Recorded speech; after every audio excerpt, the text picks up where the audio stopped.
Hey everybody, and welcome back to another part of the Legend of Zelda Master Quest. So, anyways, obviously I could head like all the way to Death Mountain and things and like take the shortcut in the Goron place and things and then come over to the Lost Woods, but I thought, well, since I started up my file and things and, well, I'm right next to the Lost Woods, why not? Just start right here and everything. So, anyways, gotta go see Sarai and everything in the Sacred Forest Meadow, I think that's what it's called. I forgot, I haven't played this game forever, please forgive me. Let's see if I can get this stupid controller to work. Okay, there we go. Oh, shoot, okay. Darn it, so close, okay. Come on. Ah, darn it, finicky controller. Darn it. That's the problem in like using one of these weird jagged controllers, I guess. Okay, come on. It's like it's got the same thing in like a controller stick and things, you know, but it's just so sensitive. Come on, and I could have swore. There we go. There we go. That's a part of the 100% process and everything, and I'm gonna get a bigger bag anyway, so it only takes like 3 seconds to do, so nothing big at that. Yep, give me my praise. Cool, you're great. You scored 3 perfect bullseyes. I have to give a new present to such a wonderful person. Please take it. It is kind of cheating though. I mean, it didn't really give me the chance or anything to realign my shot or anything. It just let me get 3 bullseyes without really any effort or anything. Well, I guess in my case it did with my controller and everything.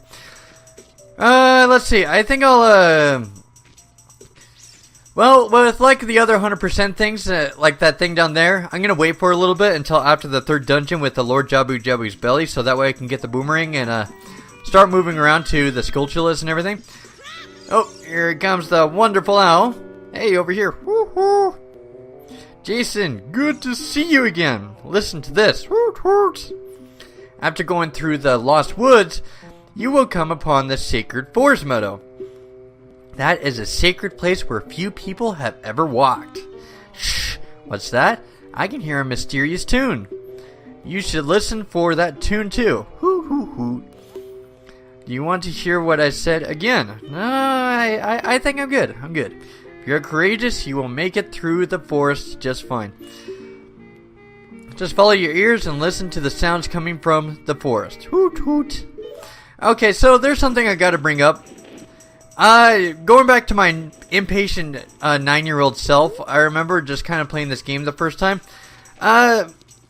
There's something I gotta say or something, is that the Legend of Zelda series is designed to make you think about things a little bit. Like, you know, what... Let's see, of course I'm blocked off and things, I don't know why I came this way. Guess out of habit or something, but... anyways, though, I gotta say this, is that the Legend of Zelda series is designed to make you think a little bit outside of the box and things.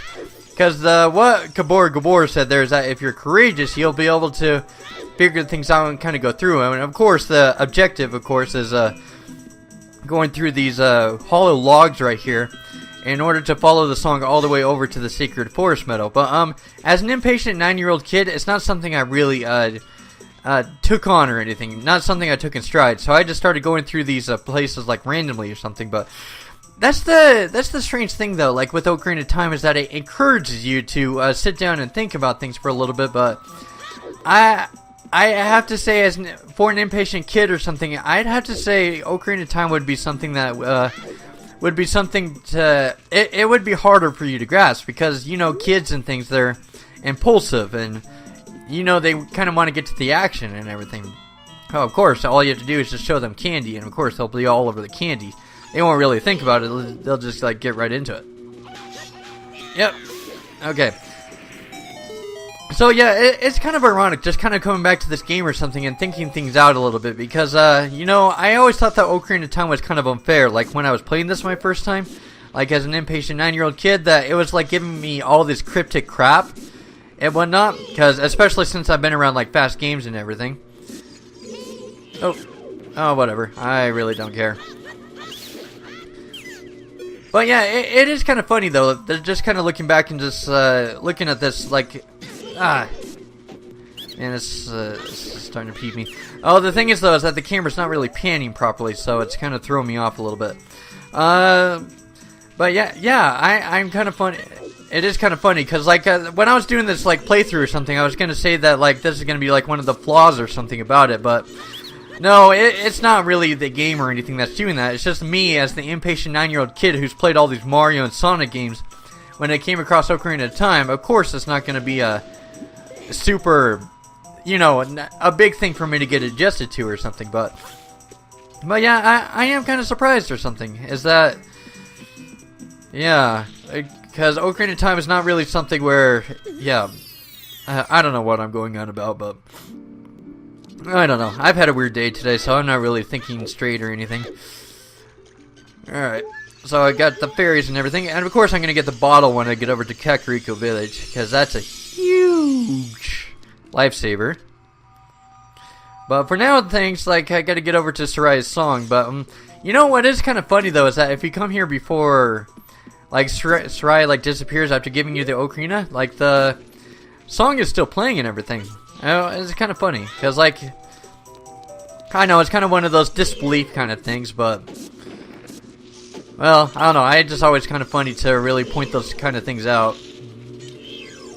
Get out of here. You deserve to be killed. And of course, we got the Broken Forest Temple up here. There we go. We met up with Soraya once again. And of course, it's coming back to the story a little bit, like with Ocarina of Time, is that I do kind of like this moment, like this genuine moment with Soraya and things. And of course, it's a really catchy tune and everything. Is that at least it develops something with Soraya. It's better than nothing, but not really a whole lot. Is that... like with Ocarina of Time is that you meet up with these characters for like a minute or two and then that's it. You're just done and things and then you just move on. Been waiting for you, Jason. Why?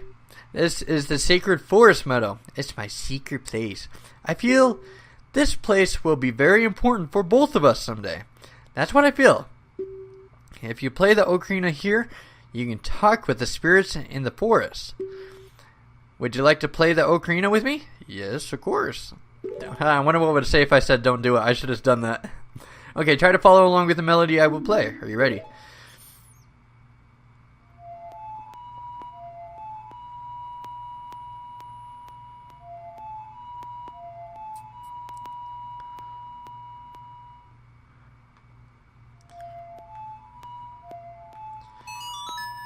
Yeah, I remember getting hyped up for this tune like when I was a kid, but I guess personal taste kind of changed over time, but I like Lon Lon Ranch a little bit more nowadays. Still a great tune and everything. And Soraya's pretty cool too. Please don't forget the song, do you promise? When you want to hear my voice, play Soraya's song. You can talk with me anytime.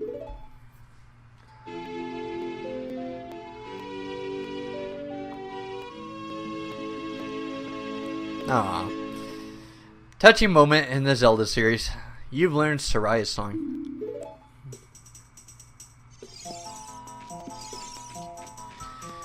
Alright, so anyways, I wonder if I should like get the mysterious mask or something and like start reading these statues, because that's one thing I haven't done that like since I was a kid or something, like when I was like 100%ing this game the first time. That was a really, really long time ago.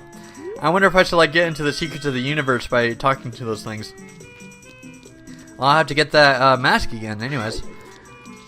Yep, you do that. Okay. Boom! You're down. Now we're out of here. Okay, let's see. I guess kind of a random topic I guess I can talk about is that, well, what kind of systems and stuff do I really play like nowadays or something? Oh, here they got the owl again. He kind of like reminds me of the owl from Bambi for some reason. I don't know why. You learn an Ocarina song from Soraya? That melody seems to have some mysterious power. There may be some other mysterious songs like this that you can learn in Hyrule. If you hold the Ocarina with C, where a melody is necessary, a musical staff will appear. I recommend that you play a song you know. I also suggest that you play even when a score is not displayed. Just like this. Hoo hoo hoo hoo hoo hoot. Or I don't know. Hoo hoo hoo hoot hoot hoot. You want to hear what I said again? Nah, I think I'm good. You keep twisting your face around there, buddy. All you have learned will be recorded on the quest status subscreen. You should memorize these melodies. Yeah, I'll do that. You go do what you do best. Just fly away. I'm having fun. Okay, so let's see. Oh, I gotta get a piece of heart from that Skull Kid, and I can probably get an upgrade with the Deku sticks too. Remember, there's one here in the forest though too. So if I remember going this way and then it's forward, I think it goes back to the pond and things. Yep. So there should be the pond there to the left. Yep. Good old pond. I know it's like the Song of Storms or something, and I gotta get a silver scale in order to get that. I know there's like a glitch or something you can work with that too. I wonder if I should try it out just for the heck of it, but I don't know, not now. I got stuff to do. Let's see, since I learned the Sarai song, I wonder if I should go check it out. I don't know. Just, I don't know, get something new going, I guess. Alright, so here we go. Ocarina, and then let's go talk to the Skull Kid, who will be the main antagonist in the next game, supposedly. Oh, let's see. You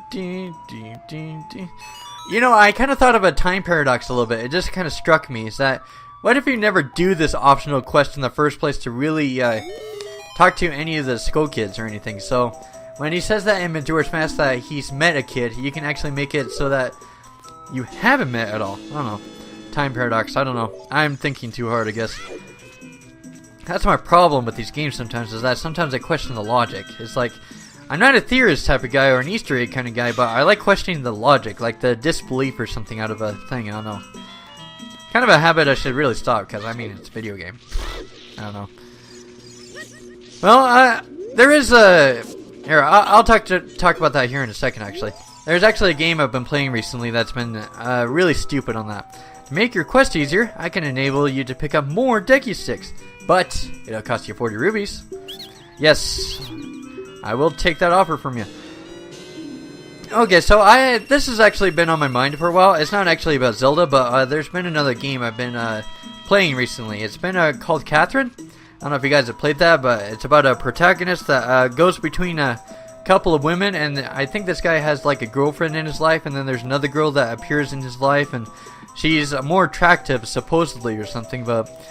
Well, since it's a video game, there's a lot of things that you're not supposed to question or something, but I'm gonna say right now, and I don't mean to offend anybody who happens to like Catherine, but the story in that game is probably one of the worst stories I've probably heard in my entire life when it comes to media. Don't kill me or something, but I really do believe that. Like, what Catherine does is that it's supposed to, like, test your morals. Like, to say, oh, if you're more into this, then you'll like this Catherine, or if you're more into these morals, then you'll start going to this other Catherine. But one of the biggest problems with that game is that, both of the women are rather assertive, so to say. They're rather more on the violent side or something. So, like, after about like the third cutscene or something in the game, I didn't actually want either of the girls, which is kind of funny because, you know, it's a video game. You're not supposed to like question that kind of stuff. But I really don't like the story in that game because I think there's like one point in the story, spoilers for Catherine or something, and I think this is a really stupid plotline.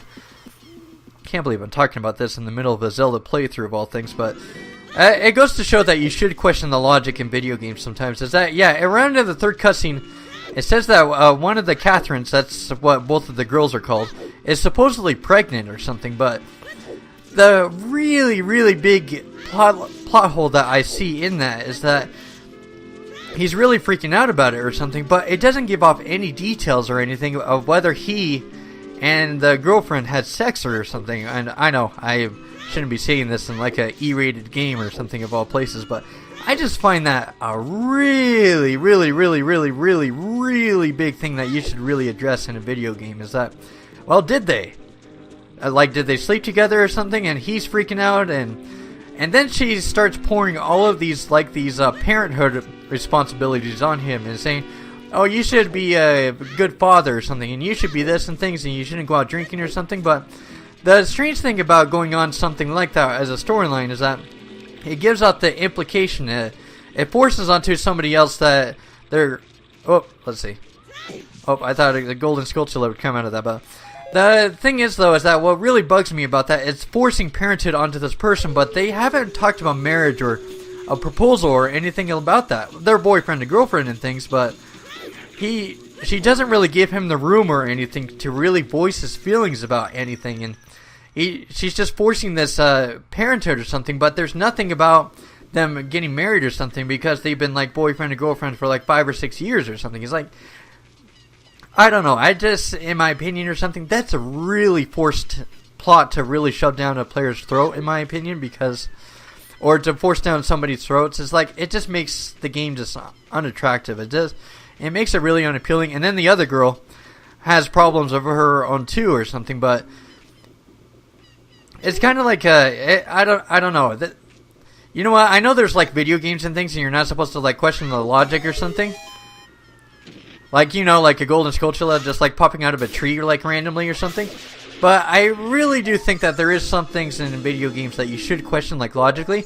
Well, I think with like physics or something, it's a little bit more on the disbelief side and whatnot, because Kratos, like in the God of War series, of course he can't realistically do that with anything when given to real life. But yeah, well, you know, that's suspense and disbelief. That's fine. Video games, they have their own magical world or something, but I think there is a kind of a point where you should draw it where if it becomes so far-fetched to the point where it kind of draws you out of the experience, then I seriously think that that's kind of a problem. Like, if there's something so jarring away from what normal humans kind of, I don't know. I think you guys are kind of getting the point or something. Is that video games are supposed to invest you in another world or something, but when it tries to tie in realistic topics and it tries to blend it in with the video game logic, sometimes that doesn't really work out. And for me, personally or something, it's distracting. Like, one of the funny things is that with Ocarina of Time, I can like poke things at things like left here and there, left or right and whatnot. And that's fine at things, you know. There's nothing wrong with like poking fun at little things in video games sometimes. We do it all the times, like with theories and Easter eggs and questioning video game logic. I think that's fine. But yeah, I think that there should be a point where, you know what, there should be some realistic rules kind of present in some ways. Or, I don't know, maybe the story's not for me or something, but in the end, the video games are supposed to be immersive. It's supposed to be something from the different world. Like this right here, where the stone's going to get shattered and whatnot. I like these kind of worlds. They're magical. They're cool. So the reason I play video games is because it's not the real world. I can enjoy a world that isn't Earth or real life or something. It kind of distracts me away from the real world sometimes because stressful things do happen in real life. But yeah, I don't know why I brought that up or something, but I've been playing Catherine in a lot of PS3 games recently, and I don't know, I've been thinking about like video game logic or something a lot recently, and I don't know, like, I don't know, that's kind of my thoughts on it or something, is that, I don't know, this has kind of like been one of those episodes, it's been kind of a weird day with work or something, and, I don't know, it's just kind of one of those days where I just feel like talking about random crap, I guess. Let's see, get rid of all the bats and things.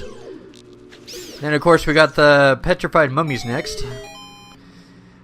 And of course, since with the Master Quest mod or something, it is pretty much like Ocarina of Time. It's just really the dungeons that have changed, so there's nothing surprising about this part or anything. Alright, so let's see. Oop. I guess if I could just go straight on through, I guess they won't mind too much, right? Ah, come on. Not cool. Oh, I don't really care. I don't really care about losing health. Not really all that much, I don't know. I'm a carefree kind of guy, I guess. I don't know, like, not really a whole lot has been done in this part. I think what I'll do from now on in these parts or something is that since it takes a really long time to get from one place to another, especially since, well, every time that I boot up my save file, I go all the way back to the treehouse and everything, and then it took quite a while to get from, the Lost Woods over to the Kakariko Village, so I think from now on with my parts or something, I think I'll just skip straight. Or, I don't know, I'll cut it off a little bit in between getting to different parts, I guess. Or different places, anyways. Okay, so I got the Sun Song next. Which gives me the magical ability to switch it from day and night. Which will be really useful when it comes to Skulltula hunting. Which I'll be doing after Lord Jabu Jabu's belly after I get the boomerang, because that's a must-have. Alright, back up to daylight? Yep, good. You've learned the Sun Song. I think I'm starting to realize a little bit. Just kind of doing a playthrough and like being conscious of the time with Ocarina of Time is that I'm starting to realize that this game does take a lot longer than I thought. Well, like I remember Johnny talking about it in his review, and he was saying that the Super Nintendo takes only a few minutes, and here it takes like a few hours. And I'm starting to realize a little bit is that I think there's a lot of truth in what he's saying. Is that, well, now that I'm doing a playthrough and yeah, being conscious of it, I'm starting to realize that it does take quite a bit of time getting from one place to another, because I've been playing this part for like about 20 minutes or something, and all I got was Sarai's song and the Sun song, which is, well, and just like getting two things within 20 minutes.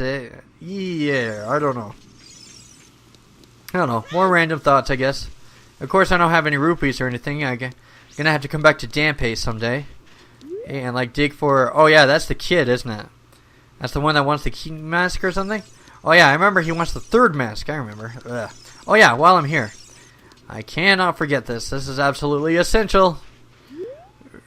Hey, darn it! I need the Hylian shield. How dare you? Okay.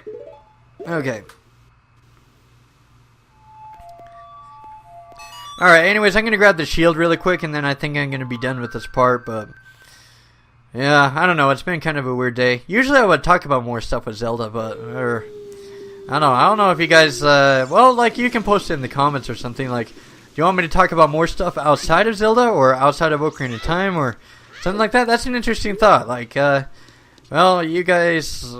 Well, I don't know unless I hear your voices and everything, so yeah, let me know.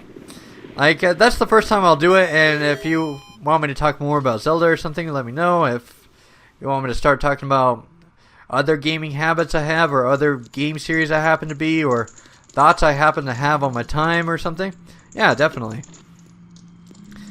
But definitely the big thing I'm going to be doing, starting with the next part, is that I'll probably cut in between getting from one place to another, because that took a really long time, just getting from the Lost Woods just over to Kakariko Village. That wasted a good 5 to 6 minutes or something, so yeah, I don't want to do that. So what I'm going to do is that, especially since I'm 100%ing this game and everything, I am going to start cutting in between more parts. Like, especially when I go after the Skulltulas and the heart pieces, is that, yeah, that it's going to take a long time getting from one place to another, and yeah, if I just do that in real time, it's just going to take forever, and I don't want to do that. So, anyways, that's everything that I have for you, and why do I keep spastic saving? This is a bad habit. I got to stop doing it. But, anyways, let me know in the comments if you want me to keep talking about Zelda, or whatever I happen to be thinking about at the time with my gaming habits. Yeah, let me know, and I will see you in the next part.